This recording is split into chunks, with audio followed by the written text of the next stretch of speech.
This is Rabbi Marcus Rubinstein talking to you from Temple Sinai in our wonderful sanctuary here.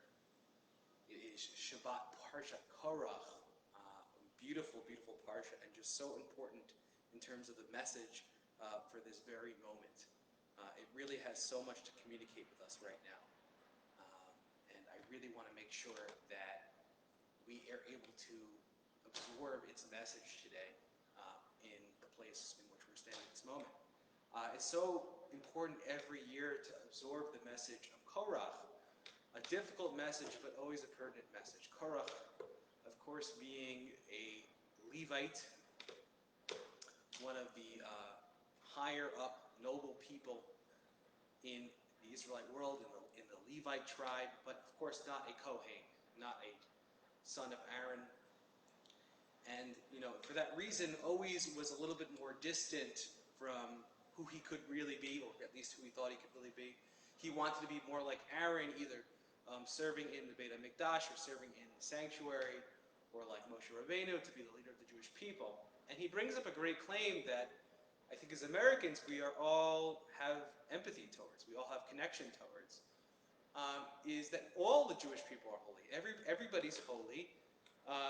So, why should Moses be elevated beyond anyone else? Why do we need that? We're all holy, right? Why should we have to listen to the rules that you make? Isn't it good, if we're all holy, can't we all kind of make our own rules? Do it our own way?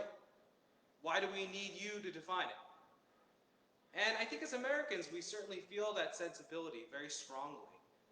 We are very impacted by that logic because as Americans, we like to lift ourselves up by our bootstraps. We're very individualistic. And we actually use the same language as Korach. We say that everybody is free, right? And has these inalienable rights to live a certain way, and that we get to make our own choices and live our own path.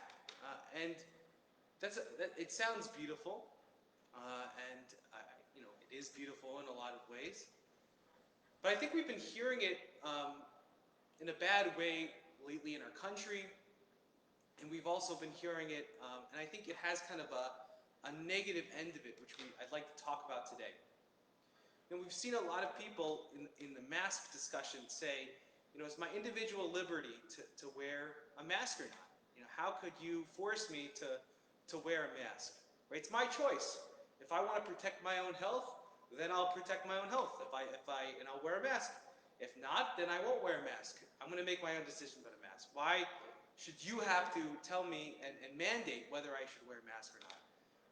And of course, the logic comes roaring back that if you don't wear a mask, then you're not protecting me. Right? I think the coronavirus has shown, and I've really been thinking about this concept lately, of how communal we are, how connected we are to each other. We live in a myth as Americans that we are all just individual people going about our own lives, and we can just kind of live our bliss, and it doesn't really impact anyone else. But that's just not true. What we see with coronavirus, if everyone just does whatever they want, then many, many, many more people will die. People who, whether you're wearing a mask or not, right? Because of the people who are using their own individual liberties and not wearing masks. So I think it's very complicated because what that actually means is that our individual choices actually don't just affect ourselves, but affect everybody in our community. That our actions constantly have ripple effects on other people. And Judaism always makes the radical claim that it's 100% true. That every action we take isn't just for ourselves, but has an effect in the community. So we always have to consider in all our actions the effect not only they have on the individual, but on the community. And the reason people say this, that this idea that they have this freedom so they can choose, is because everybody is free. In America, each human being has inalienable human rights, life, liberty, and the pursuit of happiness. And therefore, I should get to wear a mask and do whatever I want. And this would be exactly a Korach argument. Korach believed in the power of the individual. He believed in the power of human choice. That since each Jew is holy, right, that each Jew should be able to make a decision for themselves. Why do we need Moshe Rabbeinu to be our leader? Why do we need Aaron Cohen? Why do we need any hierarchy? Right? I'm just going to I'm free, I'm holy, I'm a child of God. Why do I need anyone to tell me what to do? And I think this is what we see constantly in our society today. People make the mistake that because we are, freedom is such a big American attribute and so important in our culture and our heritage as Americans, that means that we don't necessarily need to care about the community, and we can just make any decision which is good for us. But Judaism says it differently. Judaism says that there's no way to be free unless you realize how interconnected in community that you actually are. Right? Because if everybody's free, and if everybody's doing whatever suits them, then everybody's hurt, and everybody's enslaved. And as we say over and over again, as the famous saying goes, right? No one's free until everybody's free. Right? If your freedom enslaves somebody else or damages someone else, it's no longer freedom. Because that could also be done to you. So we live in a community where we have to understand that every action we take constantly affects other people. That our choices are constantly interacting with the community as a whole and with God around us. And again, this was Korach's mistake. Korach said he took himself, and Rashi interprets this, and so does the Targum, is that he separated himself from the community. But interestingly enough, when he separated himself from the community, his language was that everybody's holy.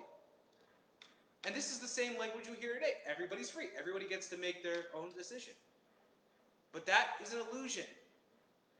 Human beings are communal creatures. The only way we can thrive is in community. It is a complete illusion that all we need is ourselves and our own strength and our own mind. It doesn't work. It's never worked. The only way humans can survive together is through working as a community and understanding how our actions interact with each other. Otherwise, no one is free. This can be experienced when living in community, when truly caring about the other person, to realize that within each person is a part of us, that each interaction that another human being makes affects us and affects the whole community. What happens if we really cared about other people the way we cared about ourselves? How would it be if we really took responsibility for not just our own decisions, but the decisions of other people? If we truly were able to work together in that way, to get over our disconnection from each other, and to realize how interconnected both biologically, psychologically, sociologically, culturally we are. People ask me, how can I escape the tension in this country? How can I escape the hardship that people are going through right now? I just want to put myself in a bubble, and I say it's not really possible. I'm sorry. Right? We're in it for the good or the bad with the rest of our society. Right? This is our community. Right? We go down with the ship. There's no, again, you live in the illusion that you can just, like Korach, separate yourself from the community, and because everybody's holy, everybody could just separate. That is an illusion. It's a complete illusion. So what Judaism and Jewish spirituality trains us to do is that the holiness inside of us is the way in which we are able to take what makes us individually special and use it in service of the community and in connection with the rest of the community. And we do that by following a common set of laws, a common set of practices, and with common concern for each other.